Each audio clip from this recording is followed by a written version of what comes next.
Hey guys, welcome back to the channel where we discuss all things TV. I'm your host, TV Tantrum, and today we're going to be picking up where we had left off with our game review series, and for today's game, we're going to be looking at the Batman Arkham series.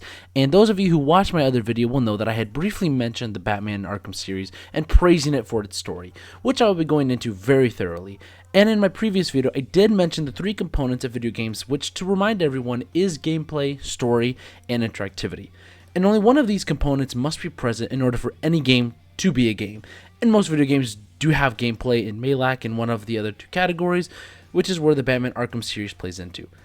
But today, we will only be focusing on the very first installment of the franchise, which is Batman Arkham Asylum. Now, around this time, video games based off of superheroes were a bit, shall we say,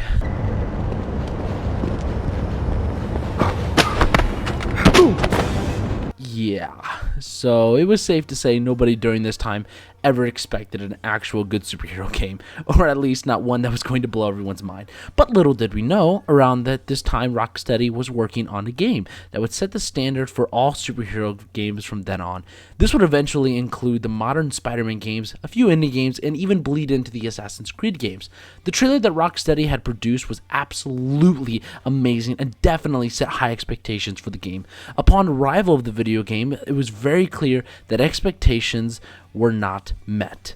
They were exceeded due to the revolutionary, simplistic, and at the same time complex combat system, combined with a story that was original and seemed to be pulled directly from a comic book, mixed in with a top-tier voice acting, and Batman Arkham Asylum very quickly became known as one of the greatest games to ever be released. The game had a very dark tone that was consistent throughout the entire game, along with very scary visuals and camera angles to make you feel trapped no matter where you are. The feeling of being trapped becomes more apparent as the game persists on, with Joker's goons slowly taking over and the insane patients being released. Shortly afterwards, will make sure that you are always hearing thugs, lunatics, wherever you are on the island. The feeling of confinement is amplified once Poison Ivy decides to start fucking shit up. She allows her vines to spiral throughout the entire island, breaking into almost every single building you can enter, including the Batcave. However, you are playing as the Batman, so the game definitely gives you the feeling of Predator hunting his prey. You will find that all the Predator missions throughout the game will be some of your most memorable, and it will make you truly feel like Batman, with the ability to maneuver through the room with ease using gargoyles, vents, or even just sneaking around. But whenever you are feeling invincible, the game will throw you a new curve. Just when you are getting the hand of fighting the Titan mini-bosses, you will go up against Bane, who will be the ultimate Titan fight. And just when you are getting the hand of sneaking around a room, the Joker's henchmen will tear away your feeling of safety by stripping away gargoyles in the room. And if that wasn't going to be challenging enough, the game has more in store for you. With the concept of Batman being Predator and his enemies being the prey, the game will completely flip the script on you with several boss fights, such as the Scarecrow encounters and the infamous Killer Croc fight. And throughout your epic journey, you'll discover audio logs of patients in Arkham and can peek inside the sadistic brain of killers and lunatics. You also find out more about your adversaries with these logs, making the next encounters you have with them that much more creepy. The entire island is also detailed extensively, giving you another story of just the island itself, making you wonder if the staff are just as broken as their patients. And exploring the island and going through the new main story, you will slowly unlock new gadgets that will be used for puzzles and getting to new places you had to skip over previously. And the game will slowly but steadily introduce all of the gadgets to you so as to not overwhelm you. With this game came a lot, and players were extremely satisfied with what they received, and the players of the time were readily awaiting the sequel that would inevitably follow. So join me next time when we discuss Batman Arkham City. Hey, what is going on, guys? TV Tantrum here. Thank you for listening to that video. I kind of want to ramble on for a little bit more, so thank you again for listening to that. And just so you guys know about this new series that I'm going to be doing, is going to be the Arkham series. This is going to go over a few more weeks.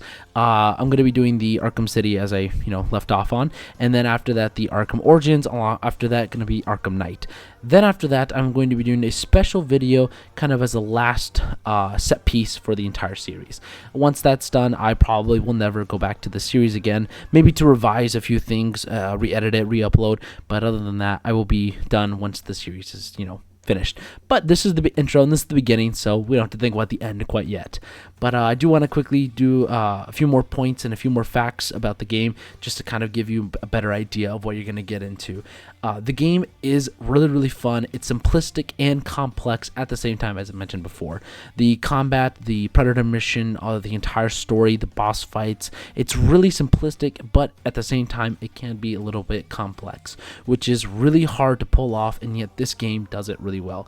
And on top of that, there's a lot of work that went into this game. A lot of work. The voice acting was incredible, and there's a lot of cool things within the game that took a long time to create. For example, here's one of the most common facts is that Batman's cape took 2 years of developing from a single guy working like 24/7 just on this cape. It was a long time for them just to get that much done, and they have a lot of things done else in the game, to details, to audio logs. There was even a secret room that was hidden within the game that wasn't revealed until years after the sequel had came out to this, which was, I mean, amazing. Very, very rarely can video games have an Easter egg hidden for this long, and the game developers actually had to talk about the game, talk about the Easter egg, because nobody hacked it yet. So basically, the Easter egg is in Warden Sharp's like office or whatever, and it's basically a secret room. They have to it's a breakable wall with the explosive gel, and in there are the plans for Arkham City, which is revealing, the sequel. But the Easter egg isn't as memorable now because, it's just kind of like we've already known about it. But it is still pretty cool to know that it took years for anybody to even figure it out, and people only figured it out because the game developers decided to put it in there. On top of that, I want to mention one more thing about the end of the game. At the end of the game, you can get one of 3 endings. You have a box of Titan that's floating in the ocean, and either Killer Croc, Bane, or Scarecrow's hand will come out of the water and grab onto the box, revealing that they are indeed alive still, and they are well.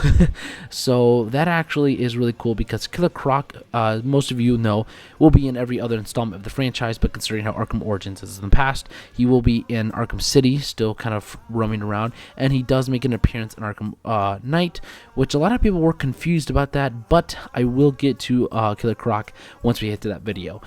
Scarecrow obviously comes back in Arkham Knight, but he has another Easter egg hidden within Arkham City. His mask is on top of one of the bridges. He also has a boat that you can hack into. It's a popular Easter egg. I remember doing it myself. It was a lot of fun. But yeah, so just a cool fact that all 3 of their hands, mean something, because Bane also does come back in Arkham City as well to give you a little side mission. But yeah, other than that, I don't think I've got anything else more to say. So thank you all for listening. And again, I'll catch you in the next one. Peace.